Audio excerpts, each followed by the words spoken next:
get together on regular basis. And, some of it is guided, some of it is just having fun and chatting. But a lot of the experiences we share are usually common. Yes. Like whatever your kids are going through, my kids have either gone through or will go through. Yeah. And I think Alessia has kids that are a little bit old, like one daughter who's older than my kids, so she's always ahead of the schedule. Yes, she is. Do you want to introduce yourself a little That's true, bit? and I'm very grateful to be part of this journey. I still associate us as a Bob group. We kind of started together on a mutual interest and, in a way, mutual struggles. When we became parents, we realized there's no guidance or classes before you become a parent, and we kind of had to learn together. And my kids are 9, 11, and 13, and I do relate and connect in many ways to you. The struggles and challenges you both go through, I go through the same. We all grow together, and I think we grow together stronger as one unit. Yes. So that's why I think I'm happy to be part of this journey. Yeah, and I think we're generally very lucky to have each other to bounce off these ideas, to bounce our experiences, and to feel like I'm not going crazy by myself.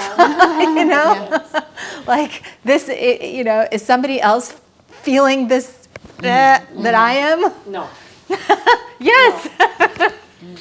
So all of our kids are about the age of tweenagers, right? They're all about 9 to 13 years old, and that's a very particular age for, in general, not considering the current events and the 2020 effect. I mean, it's a difficult age to be altogether. You're not a child anymore, but you're not a teenager, which I don't know, maybe it's even harder. We'll see. But I just wanted to ask you, I guess, start out with, do you remember yourself at this time frame, like between the age of 9, 13? And how do you think your experience of this teenage years is different from your children? Well, I think we grew up kind of alone, without a big social media influence and internet and exposure to the world, and we learned how to kind of interact with each other and be more independent. We were often had to cook and clean for ourselves and do homework independently because everybody had to run their own world, and there was no connection, no physical and sometimes no mental connection, because there was just simply no connection, no cell phones, no nothing. So we were kind of lived in, maybe in a way, an introvert life, because we thought for ourselves and we took care of ourselves. We had to learn that from the earlier age. So I think our experience, and probably my personal experience, is very different from experience of my kids, that I didn't have a big social connection at any desired moment. If I wanted to talk to my friend, I had to wait for the weekend, for the phone calls, perfect weather, yes, transportation, many factors, and sometimes that dream would fade and probably become unreal. If you wish something, you just click a button and you already connected. So I think in that way, kids are more developed. They are more advanced. They're just they reached for the stars. I think they're just really more capable than we were at that time due to the limitations we had. So I think. And Barbara, you grew up abroad as well, right? Yes, You grew up in Italy. How is that different? I think that the biggest difference between me and my kids, it was being in nature. So the fact that I was raised in Tuscany, in a winery, so I was always outdoor. And talking about connection, my connection was the cherry tree or the chickens across the street from the farmer. So you were more in I was completely outdoor. So country life. And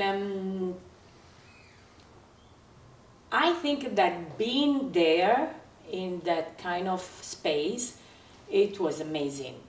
Right now, I used to hate it around my 13 and 14. It was not like I didn't want to live there. I wanted to go to the big city. But instead, now I wish I could take the girls back in that kind of living, because there was no, what I find myself doing a lot, it's organizing and driving and picking up and dropping off. Instead, being in nature and being safe in that kind of space was connecting. My brain was constantly imagining, playing, and I don't think kids are doing that much, being indoor and. So you think you growing up in kind of the country, that Italian countryside, was a better influence Yes, on you than absolutely. the current modern day society in Los Angeles Yes. on your children? Interesting. Very Yes, interesting. I think that. Do you think your kids feel the same way? Do they connect with nature when you take them out, or they just don't have that? They are not that, for me it was a natural space. For them it's, the natural place is being at home. On electronics. On electronics or on and off play dates. And it's a beautiful word because I see that sometimes they talk about memory. Sometimes they're like, oh, mommy, do you remember when we used to be in cold water with Ben and Sophia? They have their memory. It's imprinted in their Brain, In their mind. subconscious, And when they talk about it, you can see the joy. So there is some sort of a connection. Yes. It's just not available on daily basis, basically. Yes. Yeah. Yes. Well, I think it's, they were grew up watching Baby Einstein when they were like 3 months, 4 months, That's true. So they already, this is their environment, this is their Tuscany, So they already, kind of growing up with this and subconsciously absorbing that environment and being comfortable in that environment, because that is in a way part of them. Like for you was Tuscany, and maybe for me like their backyard, whatever. So that's for them. It's the Baby Einstein and more electronics, more videos, more, and that became their comfort zone. Yes. So and that's why that's so different. The experience is so different. How we perceive the world and perceive So each you other. think that when they look back, when our kids are in their 40s and look back on 2020, 2019, and like these few years of span, they're going to think just as fondly of it as you do about your countryside in the Tuscany? I think so. I think it depends, So it's the how they same are. picture but different backdrop? Same experience, different backdrop? Look, it's, I think that the biggest things is they are both positive experience, because all three of us try to make it as more positive as we can, even For our if there's children. always the drama, the fighting between, but we always try to make any experience a good experience. Right. So I think that they're both positive. Personally, You prefer the nature. if you tell me about the nature, let's go to I enjoy. It's a place where I feel very comfortable. So Barbara, on that note, I would Yeah. like to toast Yes. to us being able to recognize every moment and make it a positive moment. Yes. Cheers to us, super moms, right here. But I remember there was a period when we were all kind of in our own way, very stressed out and frustrated, but we found this comfort zone. Yes. And we made that experience a positive one. When I look back now on my kids when they were 3 and 5, back then, if you had asked me, I'm like, oh my God, when is the babysitter gonna come? Or when is my night out? Right now, I look back on it and I fondly miss them being babies.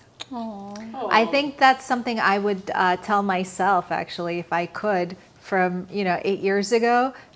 Don't stress the little stuff. Just Enjoy it. Just enjoy it. Yeah. So that's kind of to your point of make any experience a positive experience, because it's up to us, right? Everything is up to us. It's the way we perceive it and the way the thoughts that we choose.